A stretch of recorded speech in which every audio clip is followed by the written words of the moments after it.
So you're thinking about running, but not sure how to take the first step. My name is Brian Patterson, and I'm here to help. Welcome to Brian's Run Pod.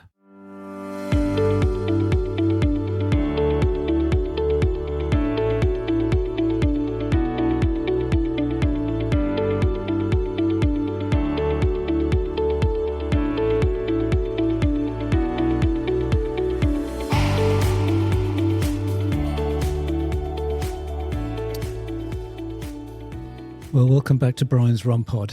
Now to the second part of my discussion with podcaster Dominic Brown, the first one being last week. So if you haven't listened to it, then please do have a listen.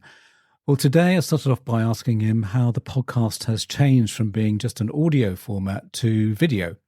I really hope you enjoy our chat. And don't forget, another episode of this discussion is coming out next week. I mean, the thing with one of the things I like about it, and I know it's kind of a little bit of a debate around it. I like the fact that you video, you can watch it on YouTube. I mean, was that a decision made earlier on, or was it something kind of, it was audio first and then we'll transition to video? I don't think, are they all of them video or some are and some aren't? Try and make as much of them available to view video in an audio video format as possible. Didn't used to be. It mainly became, it was just audio and pushing out through audio platforms, which is probably easier and smarter. And then I've started to film all of them, or a few of them, at one of the running shows a couple of years ago, from a point of view of filming the guest. So then I could then do little clips to put out on social media, and I thought, that'll be quite a nice piece of content marketing the podcast. And my colleague Tom, who does the commercial side of things, said, I actually prefer watching podcasts, so having it on in the background at home. I'm not there for the massive set or whatever. And Stephen Bartlett, the other CEO, full high quality set type thing. But I like watching it. I like having it there, whether I'm working, whatever. And I thought, okay, let's film them. I have had a camera that I've had for years, and then a company camera. It's all one man band. I don't know if you've ever seen a photo on my LinkedIn or a photo around if not, I'll send it to you, of what the studio quote unquote setup is at a show if I'm recording in person. But it's two banners, two cameras, a couple of seats and a table. But if you make it look a certain way, it looks, it just has the outside and active in the background, and I'm just filming it from two point of view. But it's quite stressful to film and then back up and then make sure you've double. I don't know if you've had it before, where you film something and then realize that you didn't press go or you didn't press record. Worst thing ever from a podcasting point of view, but it just helps with, it's another avenue for people to watch it / listen to it. And also helps with creating some clips as well. Yeah. And also, I think sort of engagement and yeah, of course. Yeah. Now, I mean, my podcast is about running, whatever, but you have a very broader view in terms of, it's about being outside and active. I mean, what's the mission, I don't know, the so-called mission statement, as it were, for the outside and active? And is it so as the company can have a much broader view about what people do, in terms of the exhibitions they can offer, like you talked about equine, you talked about snowboarding, you talked about the running show and whatever. And so it can be all things to all people. Well, outside and active is for those that love the outdoors. That's the tagline at the top of the website. And there's the temptation to spread those kind of demographics quite thin. You mentioned equine there, which we've deliberated bringing in because obviously there's a connection to the show, but actually does it quite fit in with the demographics we have at the moment? Probably not. I think we started with 4 or 5 categories, and then it grew to add in snow sports and cycling. It does spread quite thin, because if you're looking to target, Brian's Run Pod is very clear about what you're targeting. It's targeting runners predominantly, and realize that we have circumnavigated around running quite a lot. I'm sure we're going to talk about running. But yeah, it is quite broad and it can be quite challenging at times. But I think the overall thing the 3 words that I boil it down to, I think I mentioned it earlier: inspiration, education, and entertainment. I think if there's something or a piece of content that covers one of those 3 sort of mission values, then it helps. Inspiration, that's what I've gathered a lot from the last couple of years of doing this and speaking to people is that people want to have an inspiration. People want to go, oh, I can do this. This person who never had run in their life has now run 3 Marathon des Sables. They never realized they could do that. Maybe I could go and take on my first couch to 5K, or even take on my first marathon. Inspiration is a massive part of it. Education is also massive, from anything from top tips and how-tos of what's Nordic walking to what's carbon-plated running shoes. That's so important as well, because, okay, I want to do things that I'm inspired to do it now, but how do I do it? And then entertainment is another element, because sometimes you just want to have fun.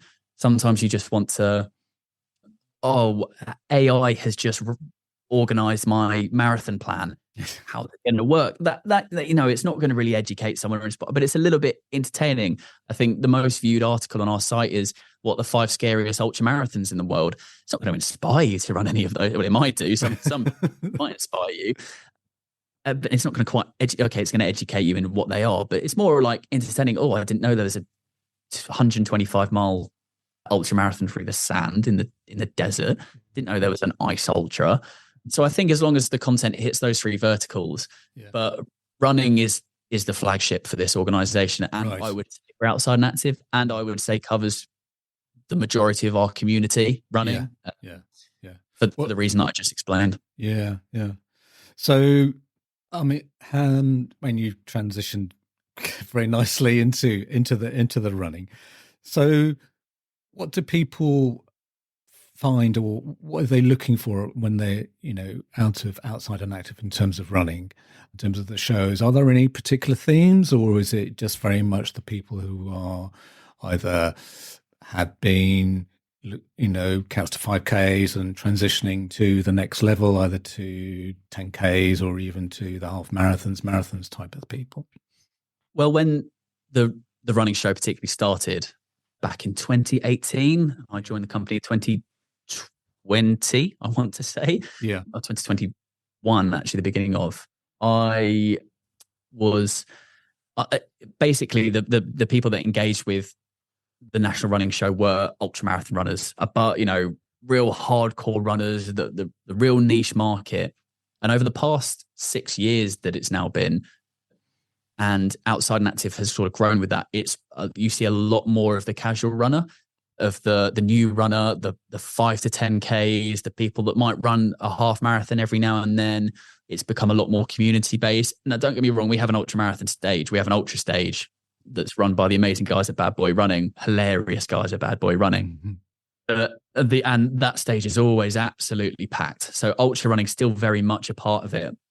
But I think the tagline that the team that we go with is that, you take one step outside, you're a runner. No matter how far or fast you go, whether you want to run multi-day ultra marathons, whether you want to plod around in your park run with your family or colleagues or friends every week at a 5K, there's something for you at this show. And I would like to say that we sort of mirror that at Outside and Active, and say whether you want to. Scott Jenkins, who's an unbelievable ultramarathon runner, been fortunate enough to chat to him and get advice about ultramarathons. And then someone that I've been connected with through Outside and Active, who was a listener or was a follower and then became a contributor writing wise and has been on the podcast, Nikki Chisholm. She kind of was a more casual runner. I mean, she's now done half marathons on the Antarctic and unbelievable challenges, but she considers herself to be like an everyday runner. So it's everything in between, really. Yeah. But I think even doing the podcast in the last few years, I think those are one of the themes, is that the ultra marathons has become more accessible to everyone, sort of thing. In the last, virtual 10 years ago, no, you wouldn't even, it was very much a select group of people, professional athletes who would do it. But, I know now it's definitely, but also at the other end, post-pandemic, you're getting, people are taking up running because maybe they had more time in their hands, obviously, know. Don't get me wrong. I'm probably quite a good advert for running, because running, I absolutely hated it. All right. Here we go. Yeah. Yeah, I'm gonna get into it now. I hated running. I used it. I mean, I'd run a little bit when I was like for a couple of months in the summer when I was sort of 15 or 16, but looking back, it was probably only 2 or 3 kilometers at a time. And it was like, it wasn't really. And then lockdown hit and I couldn't play football. I couldn't go to the gym. I couldn't play cricket. I couldn't do any of those things. And I thought, well, I can't just sit down. I have to do something. There's so many Netflix movies. Yeah, so much sitting in a room, getting cabin fever that you can do. And especially since I was still working at the university, so I was still sort of very much in isolation. I wasn't kind of with people or in family. So I thought, okay, I'll run. And I distinctly remember going for my first run, and whether I can call it a run or not, and getting a kilometer in and collapsing to the floor because firstly I was out of breath, but my lower back was in so much pain. But hold on, I've been playing football for 3 years. Yes, maybe there was going out 3 times a week at university. That doesn't help. But I've been playing football for 3 years. My fitness should be fine. Why can't I run a kilometer? Why can't I do this? And why's my back hurting? And then I realized that running was a different beast all of a sudden in its own, completely different. And then it still was a chore, still was, I have to go out and do my 5K. And then it became, I have to go and beat my time. I have to go and see what other people are getting on Strava. I can't. Or if I'm running with people that are slower, then I have to make sure I put in Strava. Oh, it's running with friends, slow run. And I don't remember what it was, but part of that transition was joining where I am now, joining the National Running Show. And our CEO, Mike Seaman, he's a runner. I mean, he's been in the events industry for years and years, but he is a running nerd. He loves it. That's why we do what we do. Yeah. And I hope he's not listening to this because it would be a massive stroke to his ego, but he was the person that really kind of changed my viewpoint towards running. Him starting it, but then also having the conversations with the people that we've spoken about before and different runners of changing my mindset from being running's a chore, running something I do to get fit, something that I do to beat times, to beat other people's times. I'm very, very competitive with myself and with other people. And something switched. And all of a sudden I went, I don't care if I'm running slow. I don't care if I've only run 2 miles, or I don't care if I'm doing interval trainings and it comes up as a weird time. I'm going to run because I enjoy it, because it's time for me to get out in the outdoors, hopefully when it's not freezing cold and dark, get in the outdoors and just enjoy that runner's high. Like you never regret a workout or a run. I challenge someone. If you have, then I don't know what's happened, but you never do, because that feeling that you get, the endorphin release that you get, is something that is, I don't even get from playing football or cricket. It's completely different. That sort of feeling of completion and achievement. And the hardest thing is getting outdoors. And I know it's a privilege to be able to have the willpower or motivation to be able to get outdoors and do it. And I know it can be tough sometimes, but once you do that, once you forget about the 5K, forget about the kilometer, just get to the end of the road, just start with that. And then you'll find that you'll go 10 times the distance after that. So my running journey has really gone from being, I hate running, to running is now a massive part of my life and always probably will be. Yeah. I mean, you've touched on so many different themes that my previous guests have talked about. I mean, Anna, who's interviewed, who is my local vicar's wife, and she said the best advice she was given was just go out, with a friend. She talked about it with a friend, and she just said, look, just go out for a run, even if it's just a kilometer or a couple of kilometers. And before you know it, you're thinking, I'll do more, or that kind of thing. And how you started out, in one of my first interviews, John, he said his first run was he did a kilometer, tripped over and felt sick. Which is exactly like what you said. Exactly like what you said. But then he said, he came back. He said, look, I mean, I kind of enjoyed it. I'll go back to it the following day. And in some ways, that, for people who are possibly listening to this or maybe your podcast or whatever, it's something that you can come back to. And, I always talk about this. My youngest daughter, and she isn't, no way is she an active runner when she left school and she was going to university. But she lives, right by Swansea Beach. It's a beautiful beach. It's one of the most, And so she goes running along there, and it's fantastic. You get the sea air and everything. But she is not, and she's doing, she's faster than me. I mean, okay, I'm a lot older, but but she's enjoying it, and she just enjoys going outside, and you can introduce them to different apps and whatever. But I think it helps in terms of, I mean, we always talk about this, I'm sure you do, in terms of the mental health benefits, and as well as not only your physical benefits in terms of heart and lungs. Oh, such a benefit. And I think you touched on it there. Running with someone is such a good way to get into it. That's why things like park run are so good, because you can walk it and they won't stop you. Yeah. But I think one of the massive misconceptions about running is that I have to get a PB every time. I have to run quickly, and 80% of your run should be slow. Should be a walking pace. Yes, I've heard that. Yes. Yeah. You should, and which feels weird and it feels wrong, but actually you're going to enjoy it more. You're going to feel the benefits of it more.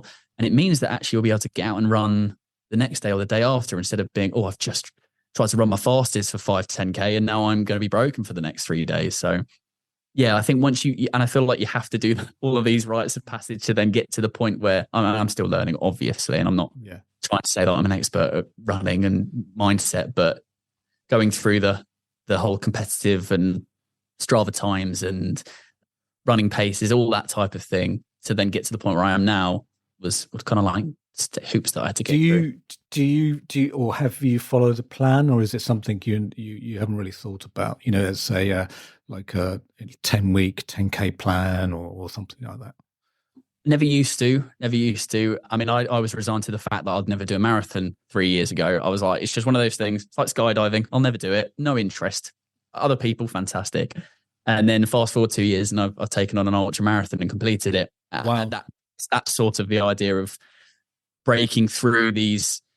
I say that as an example of breaking through barriers, which is a massive thing that I will come to your question in a second, but a massive thing that people get once I hear from people that I've interviewed, whether it's running or anything different, as, I didn't realize I could do a 5K. What else can I do?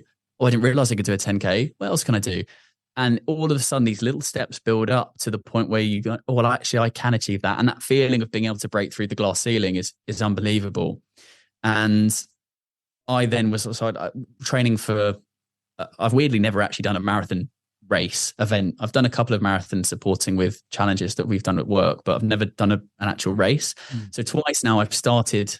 I mean, there's lots of different training apps out there, but I have used the Runner app, RUNNA, which I think works with me. It works with my watch. It does a great training plan. It introduced me to lots of different, the slow runs, the interval training, the tempo training, which I never would have thought of, was actually refreshed my running. Yeah. It doesn't have to be through that app. It can be, I'm sure you can Google it and find anything else. Yeah. That's just what works for me. And I think it's a really good product.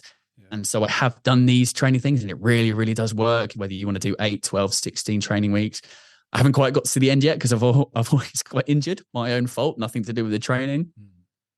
But I did use it a little bit for the ultra marathon. Didn't train as much as I should have for that, but I definitely recommend it if people can find a training plan that works for them around their work, because work-life balance is tough. But if they can find it, then great. I would highly recommend, rather than just winging it, because if you're running 3 times a week and you're running your 5Ks at your average pace of 5.5-minute kilometers, great, but you could be doing better by doing some of them slower, some of them as intervals, and some of them as tempo runs. So yeah, that would definitely be a piece of advice that I would give.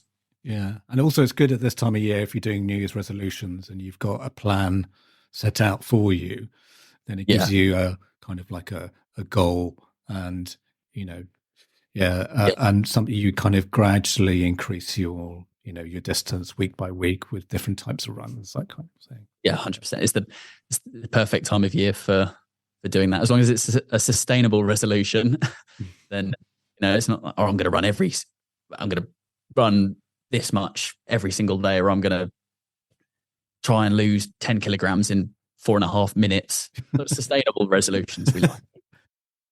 That's it for another episode, and looking forward to speaking to you next week with some beginner hints and tips about running. I just want to let you know that you can follow me on X, or what was known as Twitter, at Brian's Run Pod. I have just recently set up a Facebook page, which is called Brian's Rompod, and I am on Instagram at Brian's Rompod. Also, my website is www.briansrompod.co.uk, where you can get show notes, or on whatever podcasting app you are listening to the show. Plus, all my episodes have chapter markers if you need to get to different segments of the show. Plus, leave a review, as it will help others find this podcast.